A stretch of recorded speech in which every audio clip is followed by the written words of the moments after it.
Please sir, ఎలా అయినా ఒక బెడ్ చూడండి సార్. అరే ఎన్నిసార్లు చెప్పాలా మేము మీకు? ఒక్కసారి చెప్తే అర్థం కాదా? హాస్పిటల్స్లో బెడ్స్ అనేవి ఖాళీ లేవు. ఆయన ఒకసారి మా హెచ్ఎల్ని ఒకసారి వెళ్ళి కలవండి, మీకు బెడ్ దొరికే ఛాన్సెస్ ఉన్నాయి. నైట్కి ప్లాన్ ఏంటి? ఎప్పుడు వస్తున్నావు? నువ్వు వస్తావా లేకపోతే నన్ను రమ్మంటావా? Excuse me sir. నేను మళ్ళీ ఫోన్ చేస్తావా? చెప్పండి సార్, నా పేరు శ్రావణి. మా నాన్న కండిషన్ చాలా క్రిటికల్గా ఉంది. చాలా ప్లేసెస్లో వెంటిలేటర్ బెడ్ కోసం ట్రై చేశా, బట్ ఎక్కడ దొరకలేదు. మిమ్మల్ని అడిగితే బెడ్ దొరికే ఛాన్సెస్ ఉన్నాయి అని చెప్పారు. ప్లీజ్ సార్, ఎలా అయినా ఒక బెడ్ చూడండి. ప్రజెంట్ ఒక్క వెంటిలేటర్ బెడ్ 20,000 ఉందమ్మా. పర్లేదు సార్, నేను పే చేస్తా. ఎంత అయినా నేను పే చేయడానికి రెడీ.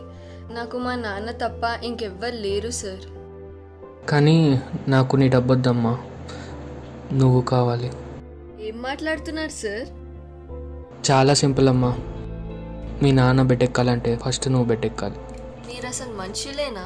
బయట కోవిడ్ వల్ల చాలా మంది చనిపోతున్నారు, కానీ మీలాంటి వాళ్ళకి మాత్రం కామంతో కళ్ళు మూసుకున్నాయి. ఈ హాస్పిటల్ కాకపోతే ఇంకో హాస్పిటల్లో ట్రై చేస్తా. ఎక్కడైనా ట్రై చేసుకో, నీకు మాత్రం బెడ్ దొరకదు, ఇది గ్యారంటీ.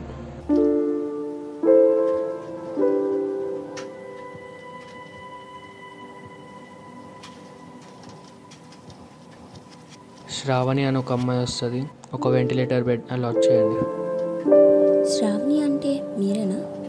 అవును, నేనే. సారీ అండి, మీ నాన్నగారు చనిపోయారు.